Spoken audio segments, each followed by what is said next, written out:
Hello friends, we are again here on your channel and this is our second chapter. It is related with Indian economical system, Indian economics, and we'll move forward with our new concept of economics.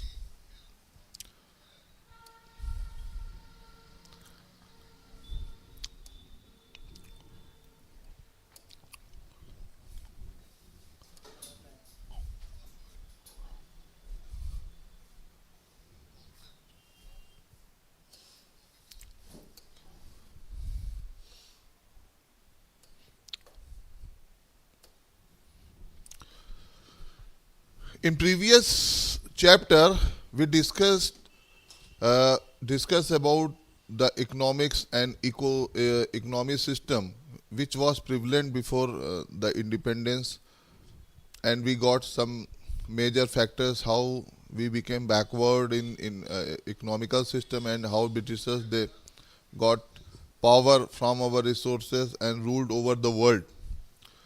So basically, economics is a main tool by which a nation could become more and more strong, and that country could rule over the world by getting these kind of resources. As you people would be observing these things nowadays, because America, Russia, Ukraine, Europe, India, and many more nations are indulged in these activities.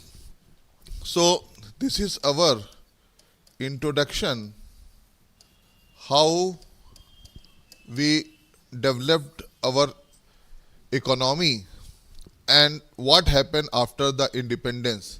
As you know, we got our freedom from Britishers on 15th August 1947.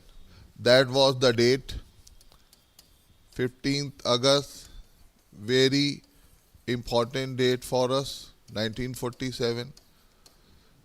That was the time when we got independence. And finally, we were masters of our own destiny after some years of British rule.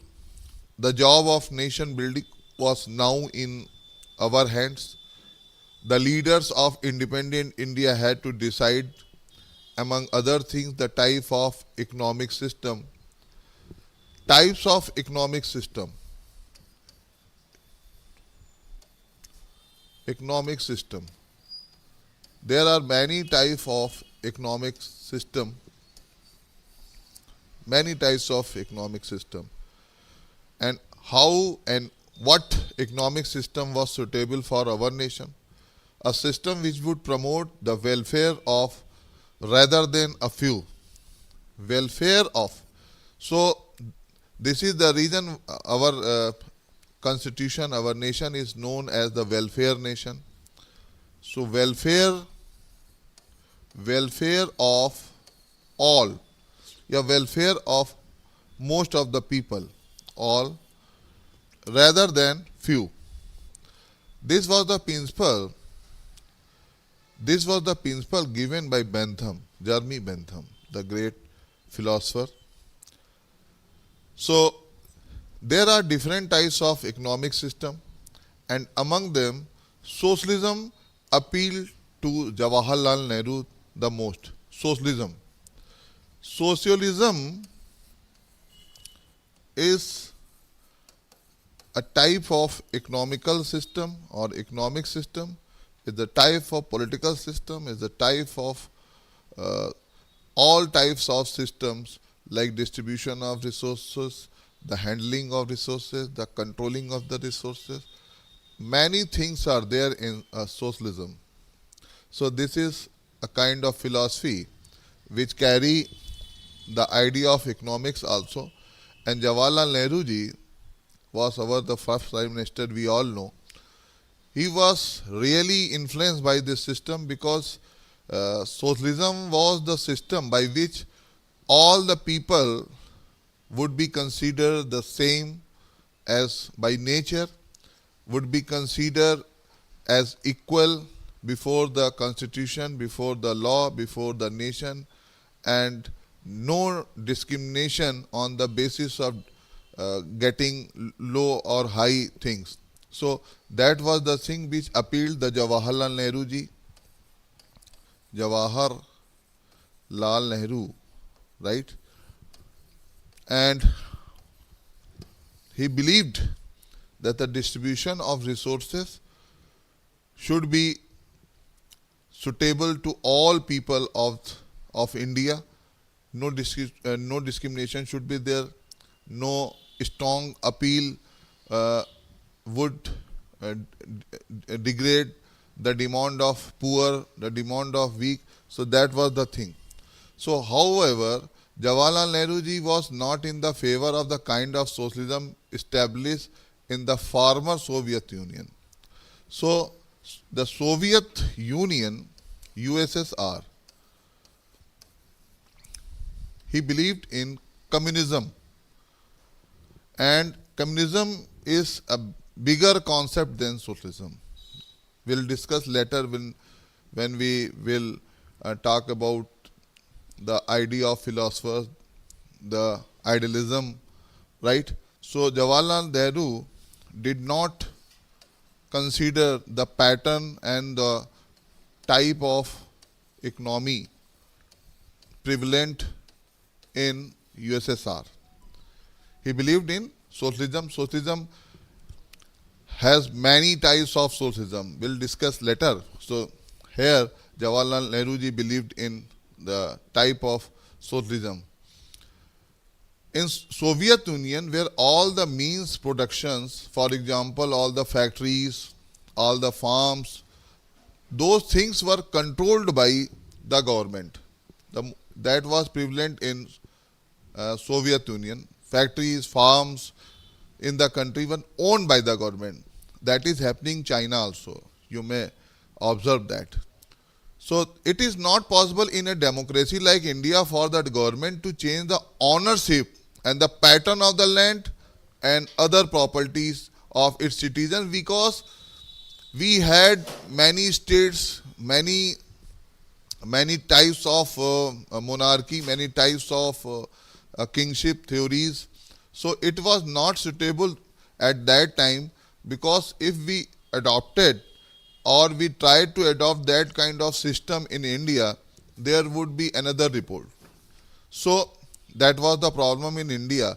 And it is also true that the most of the leaders of leftist party, they were pressuring and type of to create pressure on Indian Prime Minister, Indian leadership, that we also must adopt the kind of system which was prevalent in Soviet Union. So we just denied, we means the government of India that time denied to adopt that kind of system.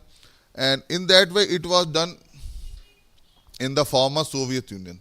So Nehru and many other leaders and thinkers of the newly independent India sought an alternative to the extreme version of capitalism and socialism. It means we just made a way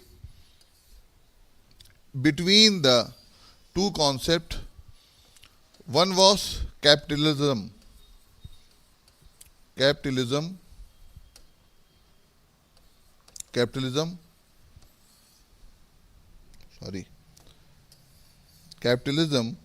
You know, in capitalism, the main focus is to earn more and more profit, to make more and more money, not even focus on any kind of welfare, social welfare. That was the way we denied to adopt the extreme socialism and extreme capitalism and socialism. So we adopted that way by which both the institution, both the situations, all the people could survive in one nation. So that was the thing. So they found the system. What system? They found the system, this answer in an economic system which in their view combined the best feature of socialism without its drawbacks. In this view, India would be a socialist society with a strong public sector, right? India Now, this is a basic characteristic of Indian economy. So, we always try to manage these things on the behalf of this system. Like, we adopted the best features of socialism,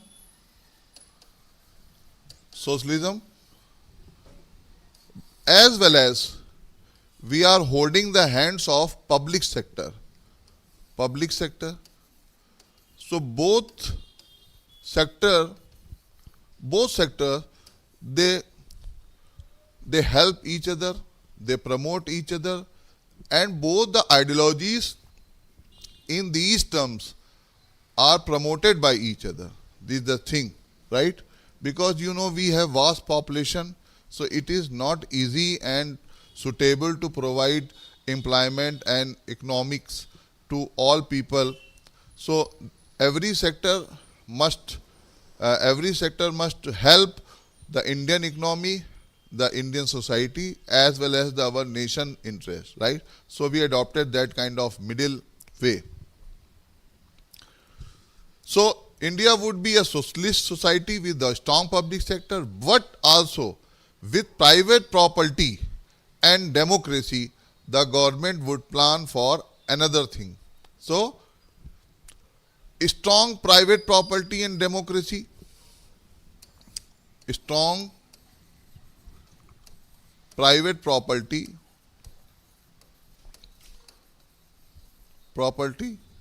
and democracy. In democracy, all the people of India have right to decide or to adopt any kind of business, right? So that would plan for another thing, that for the economy with the private sector. That was the thing. The private sector being encouraged to the part of plan effort. So, the Industrial Policy Resolution of 1948 and the directive principle of the Indian Constitution reflected this outlook, right? The Industrial Policy Resolution of 1948. Industrial, as you are,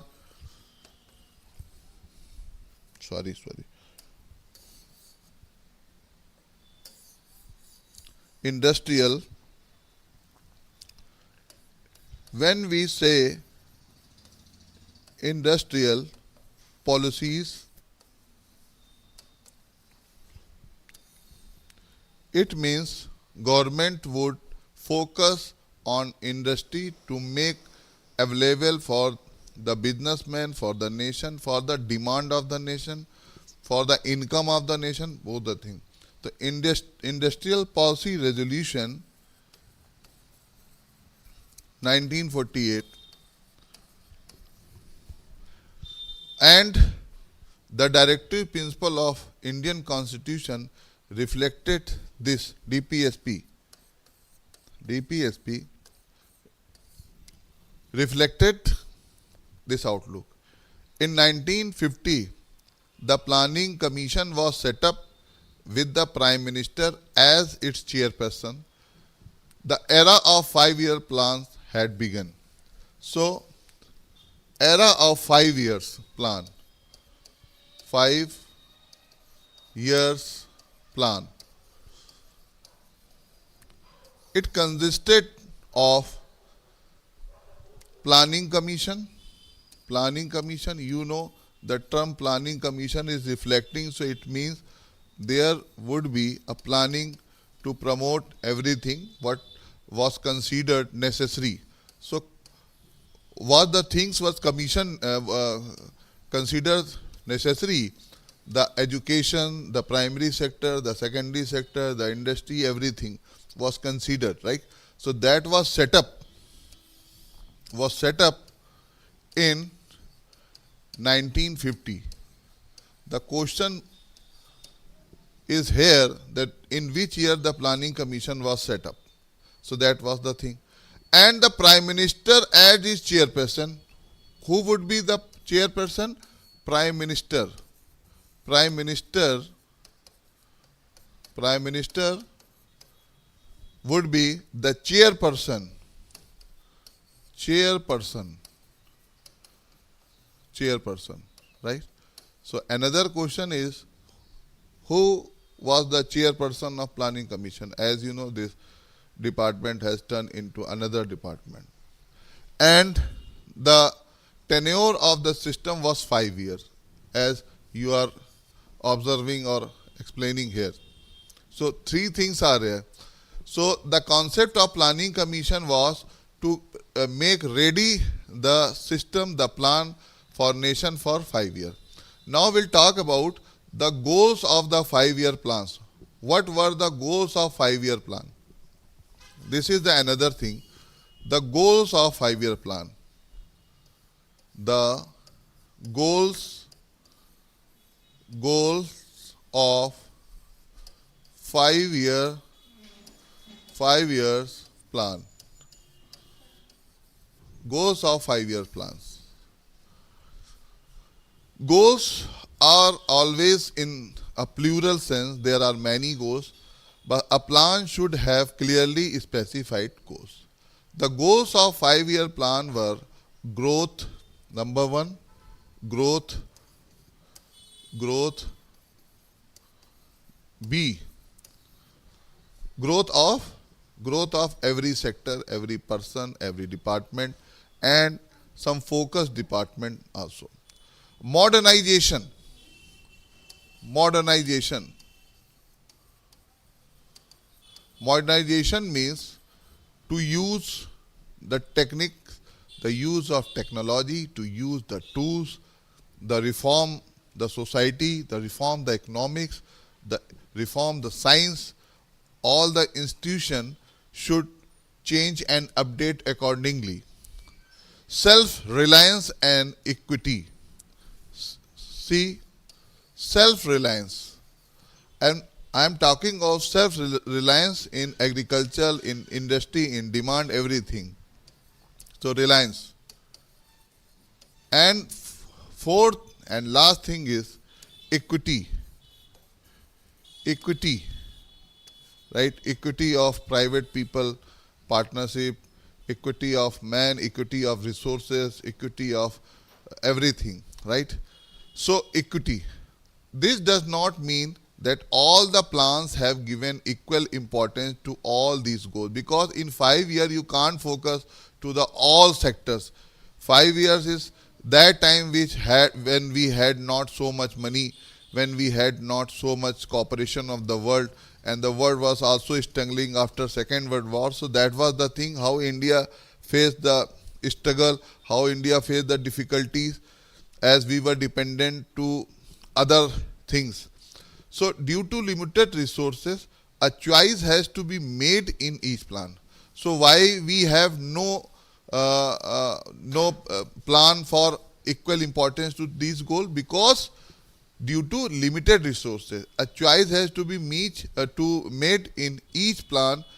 So when we have limited resources means according to your population, according to our population, that was not suitable to focus on all sectors.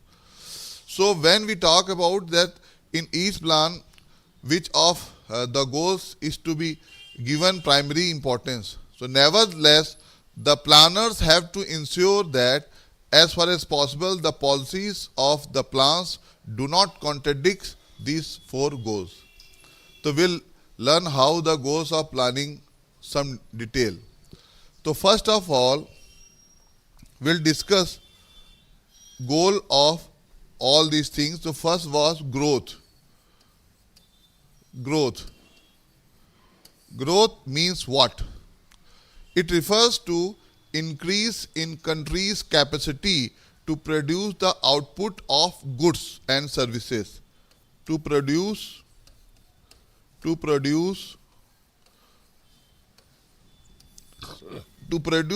goods and services.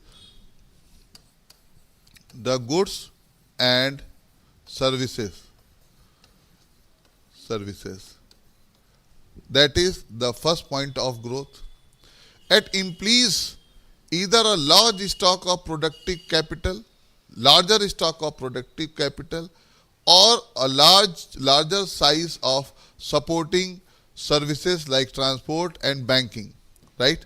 So you can say uh, there was a concept of larger stock of productive capital, larger larger stock of productive capital. Now you get a point. Productive capital. Productive capital. It means transport and banking, etc. For example, transport and banking. This capital support the services or an increase in efficiency of productive capital and services, right? So this was the thing. Now, a good indicator of the economic growth, the good indicator of the good indicator of economic growth.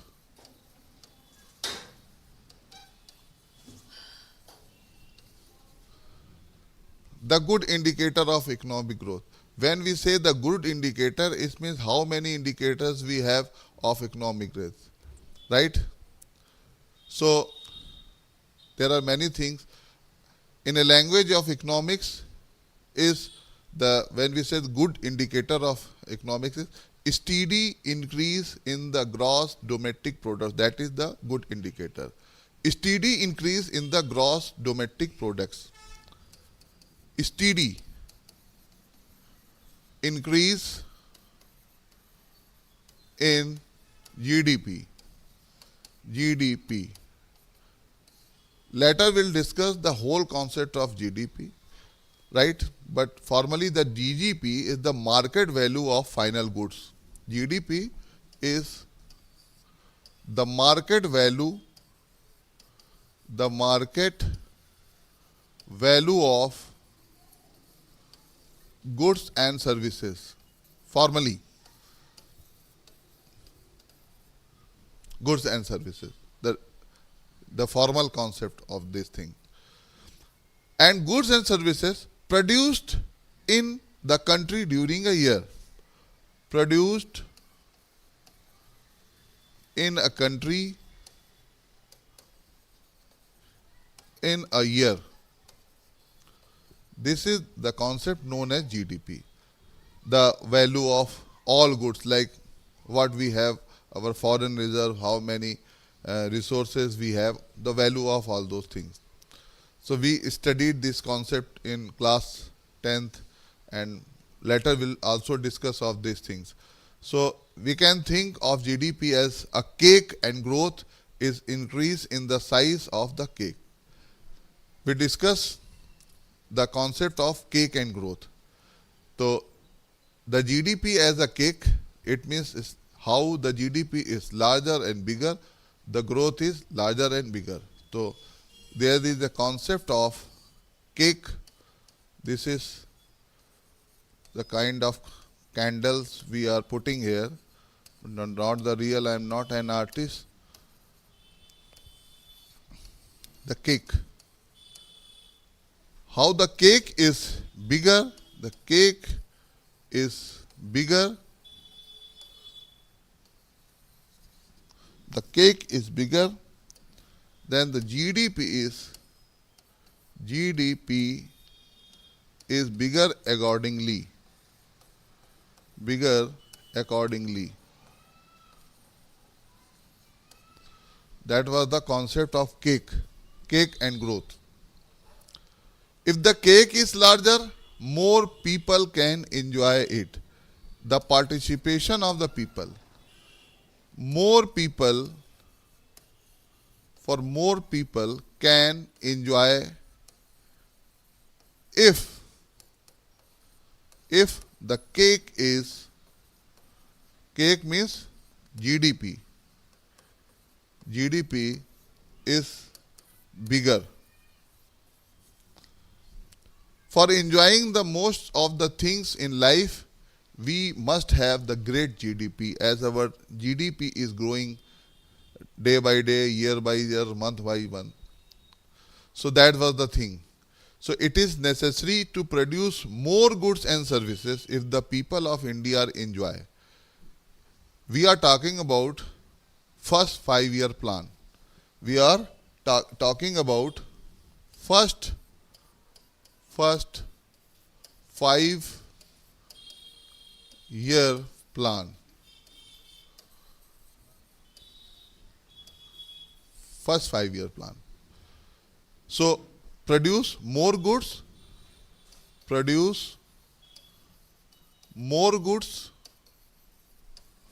and services.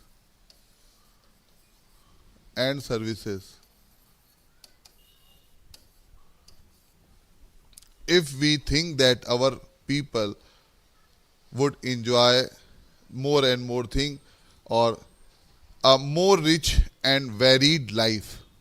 So to become rich and varied life, we need a great GDP, right? But this is an economical term. This economical term doesn't reflect the philosophy of happiness. So this is the real concept of being rich and getting varied life. So the GDP of country is derived from the different sectors of the economy, namely the agriculture sector, the industrial sector, and the service sector. So there are three kinds of sector. I am talking about the first, according to first 5-year plan, 3 types of sectors which reflect the GDP of that time, our country's GDP. So first is agricultural sector.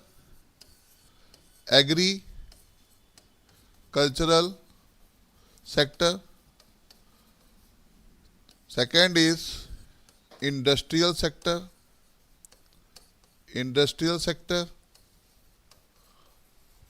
And third and most important, service sector. So 3 sectors of that time reflect the GDP of country. Later, this contribution made by each of these sectors makes up the structural composition of the economy. Right? That was the structural composition of these things. Structural economy or composition. Right? Composition of economy. In some countries, growth in agriculture contributes more to the GDP growth, while in some countries, the growth in the service sector contributes more to GDP growth. It means if we take together service sector and agriculture sector, the agriculture sector grows according to the technical reforms, according to the available and provided resources by the government. Many more terms are there. Modern tools, modernization, modern seeds, more and more things, because it meets the demand of the people of that particular country. And it also creates the system by which a country could get self-sufficient economical system and self-sufficient in terms of the availability of the foods and grains. And second point is modernization. First was the growth, and second is modernization.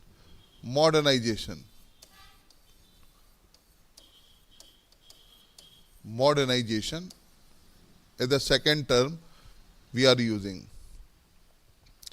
To increase the production of goods and services. I was discussing how and why we should utilize the modern tools and the things. So we are talking about to increase the production of goods and services. The producers had to adopt the new technology. Producers have to adopt new technology.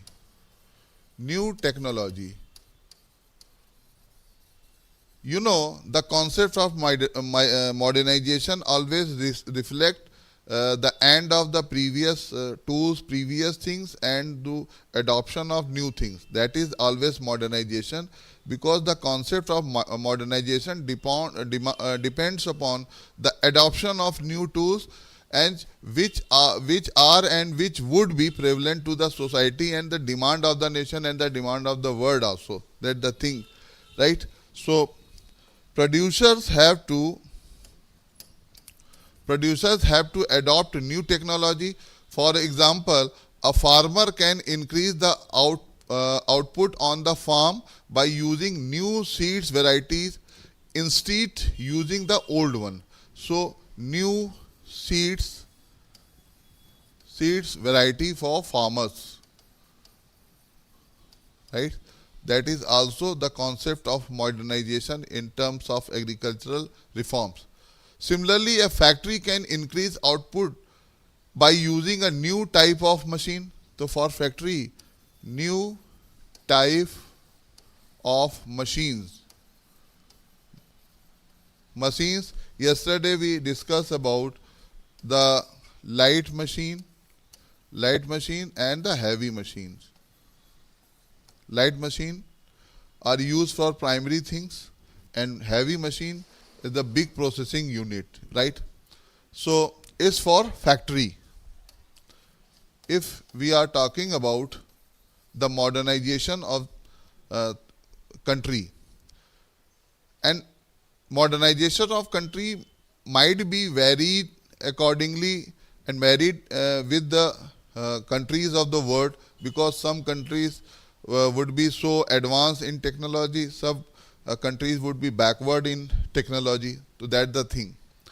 So adoption of new technology is called modernization. So in simple language, what is modernization? Here we are writing the adoption of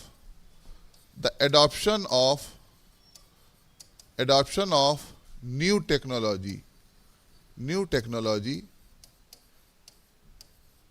in all way of life. So this is modernization. To give up the previous backward concept, to adopt the new concept in society as well, in economics as well as in education as well as, this is the modernization. However, modernization does not refer only to the use of new technology, but also to changes in social outlook. So changes in social outlook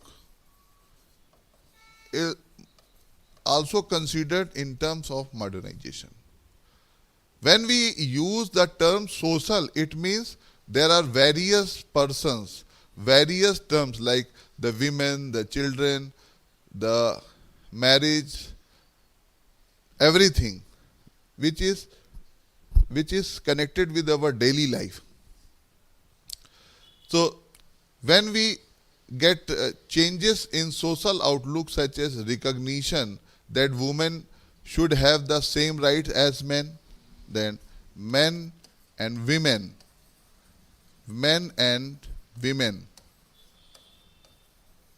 right? So that is the social outlook. In a traditional society, women are supposed to remain at home while men work. That is not a great definition, because in Vedic culture, in Vedic period, in later Vedic periods, in Janpadas period, most of the women, or not of all societies, most of the women, they always go out with their husband or without their husband to meet their dependency, to meet their daily needs, and they were indulged in their routine. But that is a taboo definition given by these terms, and some people adopt it. So, in traditional society, women are supposed to remain at home while men work. But as you see in recent scenario and in Vedic scenario of Indian culture, most of the women, they always go for work. So, a modern society makes use of the talents of women in the workplace, in banks, factories, school, as it is happening nowadays. So, we are talking about the men and women. So, in banks, factories, etc., like most of the countries are trying to adopt this kind of system in their life. Most countries are hesitating to adopt this, but they know the relevancy of these changes and the availability of women in all public places or private places. So, and as such, a society in most occasions is all prosperous. Now we talk about third point, that was self-reliance. This is the main thing what we faced that time. Self-reliance. Self-reliance. Self-reliance in all fields of life. A nation can promote economic growth and modernization by using its own resources or by using resources imported from one nation. By using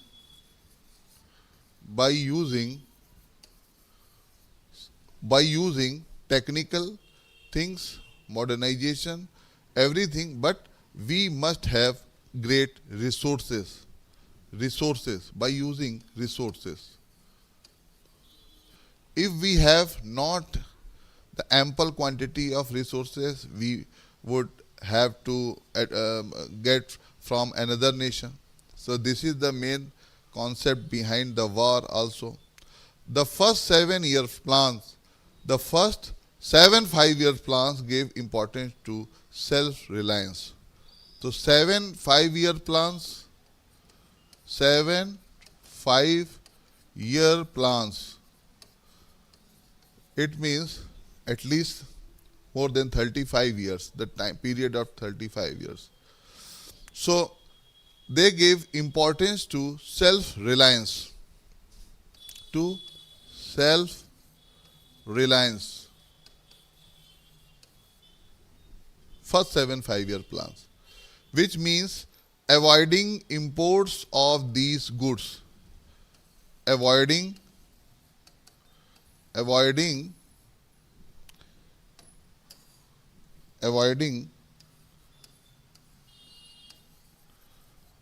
goods from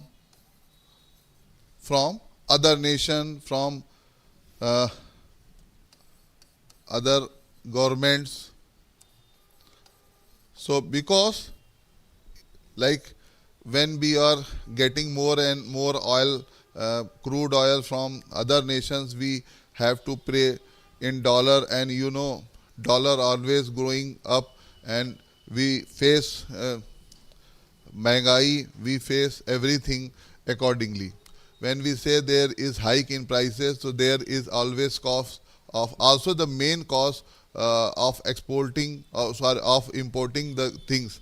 So avoiding imports of this, which could be which could be produced in India itself.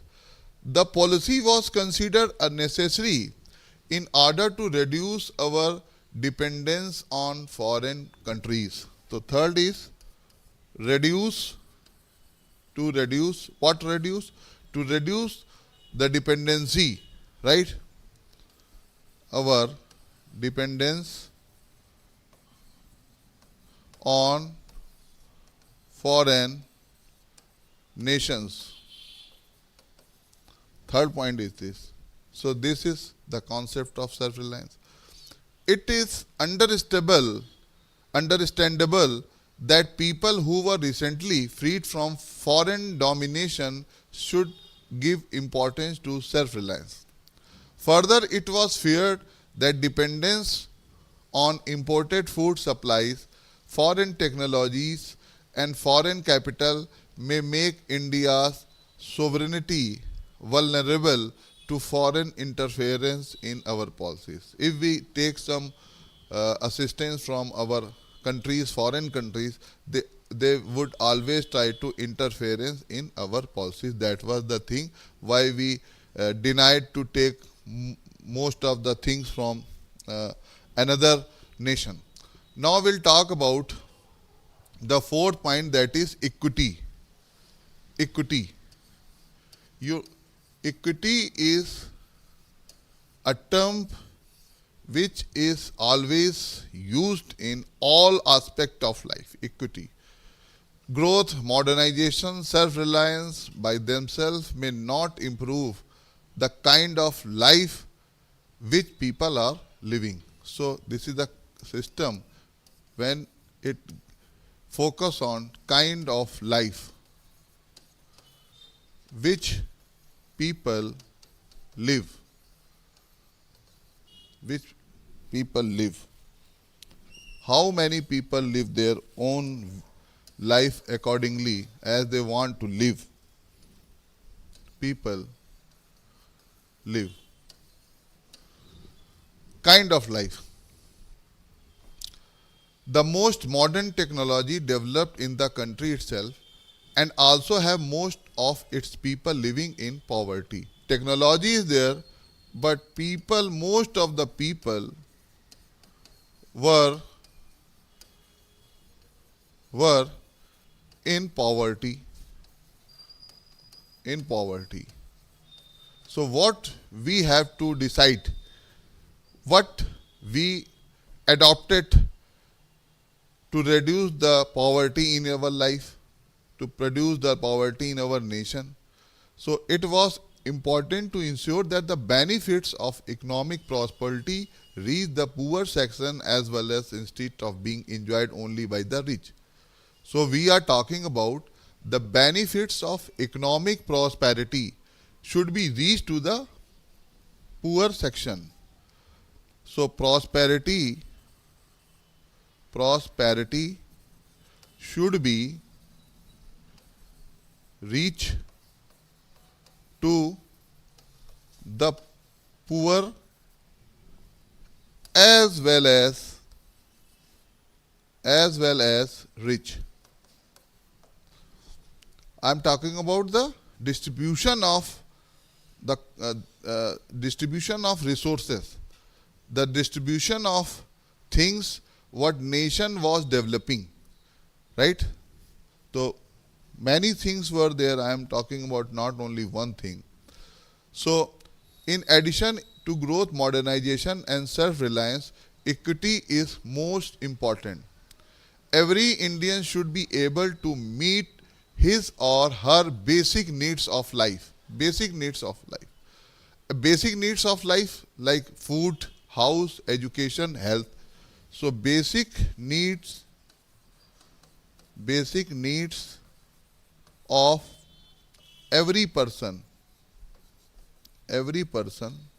like food, house, health, education. These are most important things. Except these things, there are many things which every person seeks to get it. Right? So when we see how the first 7-year plans covering the period 1950 to 1990 attempted to attain these 4 goals and the extent to which they succeeded in doing so, with reference to agriculture, industry and trade. So we'll also discuss many more things in next chapter. So here we end up this chapter, this part of this chapter. Second chapter I will try to take tomorrow. and be with me at 11 a.m. tomorrow. Thank you for being with me.